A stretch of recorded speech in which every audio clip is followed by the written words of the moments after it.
We are here today because we want to celebrate. Maybe we've got these dreams in our minds of something that is really great, and if you think about it, we don't have anything that we might be touching or setting on or be a part of our lives that wasn't somebody's dream at one point in time.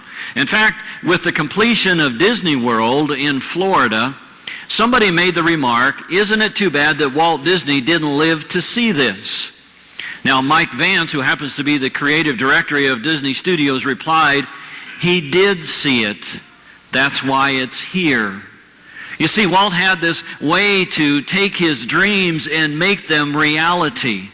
If you think about it, almost everything that we have in existence, everything that we use on a daily basis, at some point in time was somebody's dream. Everything that we eat or watch or wear or sit in or listen to, in other words, everything that there is, at some point in time, somebody had to dream that and make sure it was there. Before anything can become tangible, it's got to be somebody's dream or somebody's thought before it can even become a reality at all. Think about it. Zippers, Christmas tree lights, quadruple bypass heart surgery, combustion engines, cotton candy, x-rays, air conditioning, flush toilets, matches, eyeglasses, espresso. Oh yeah, there we go. Well, thank the guy that invented that. All of those things had to be somebody's dream before they became a reality in our lives. In somebody's mind, it got planted. A thought got planted. An idea got planted that, hey, this is something special.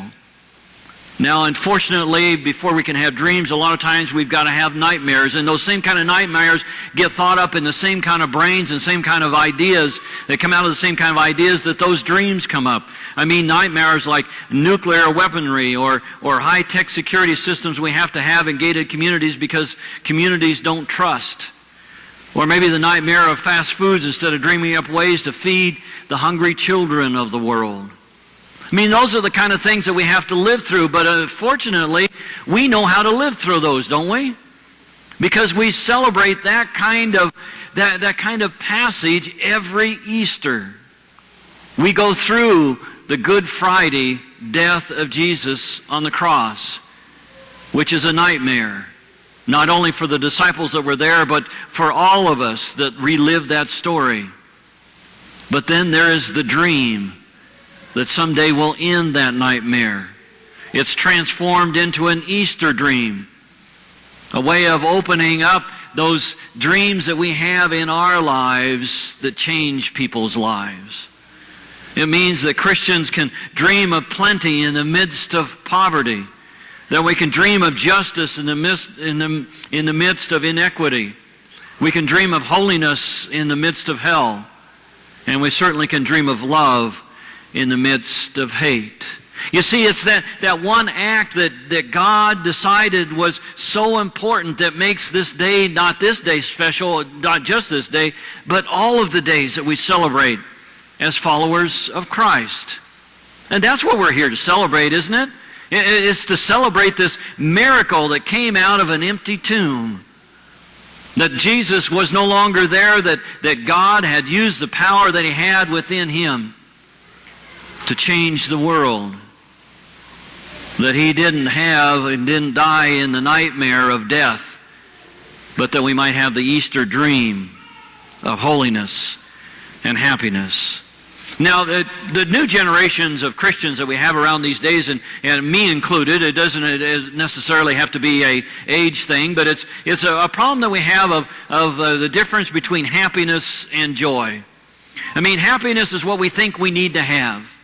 Happiness is that feeling that we have that everything is going right, that there is nothing in this world that can distract us and take us from the path that we're on. Happiness is that part of us that says things are good. And happiness is maybe what we desire so much, but it's really not the happiness that makes a difference. It's something besides that. In fact, who says that Christians are supposed to be happy? We joke around here and worship every once in a while, and we get a stifled laughter out of here for the stories we tell, and then people kind of cringe and say, oh, maybe I wasn't supposed to do that. But we have that kind of, we are to be happy. Aren't Christians supposed to be happy? Aren't they supposed to? I mean, if you were going to summer camp this summer, you'd probably hear it. If you're happy and you know it, clap your hands. If you're happy and you know it, clap your hands. No, I can't sing either. And then stomp your feet and then turn around. I don't remember the exact words, but, we're taught that if you're happy, that's where you should be. But being a Christian isn't always happy. I mean, think of the disciples on that first Easter Sunday morning. They weren't happy. They were despairing. They were in the upper room wondering what was going to happen until the women came and told them, hey, he's gone. What was that phrase that Gail told me this morning? No, I can't find her. Anyway, she told me. What was that phrase you said? He gone. He gone. When they got to the tomb, he gone. I just love that. I'm sorry. Hadn't really thought of it that way, but but that's the kind of feeling that we have on Easter Sunday morning, is that, the tomb was empty, but they were frightened because somebody thought they'd carried off the body. That they had taken him away from them so that they couldn't finish the job they needed to do, was to finish the burial. But surprise! God decided to do something different.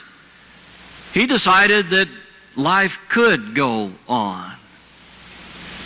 And the angels told them, he is risen. He is no longer here. So go back and tell the other disciples what you've seen. And they did. They went back, and you heard the scriptures. The disciples thought it an idle tale and didn't believe them until they went to the tomb themselves, or until Jesus came and appeared to them.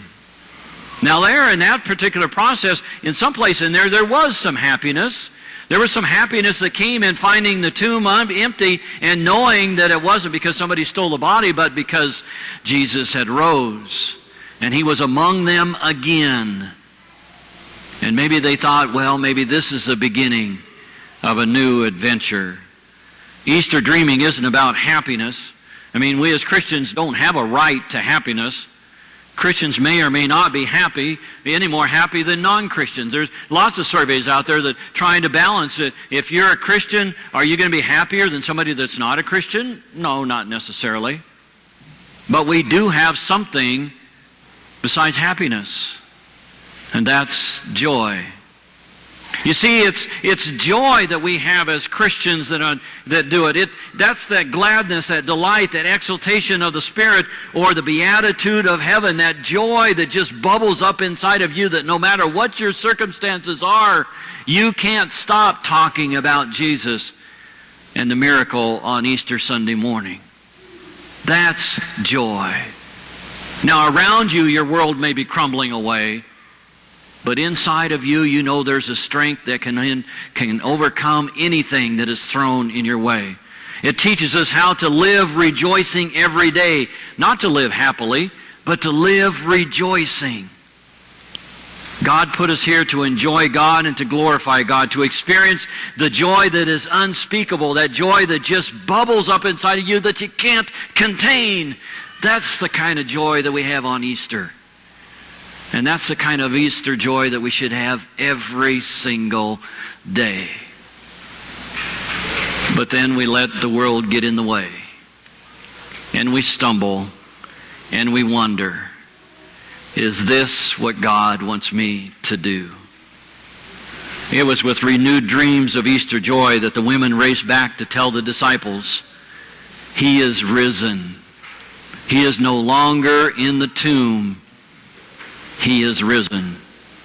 The Easter dream that makes all other dreams possible lives on. Now, if you want an example of how an Easter dream changes the world, I present to you the Berlin Wall.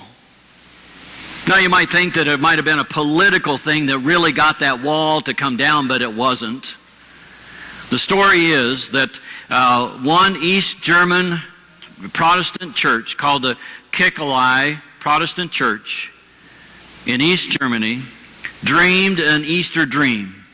And the pastor, Christian Führer, believed that it was time that the Christian church stopped diluting the message of the gospel. So his church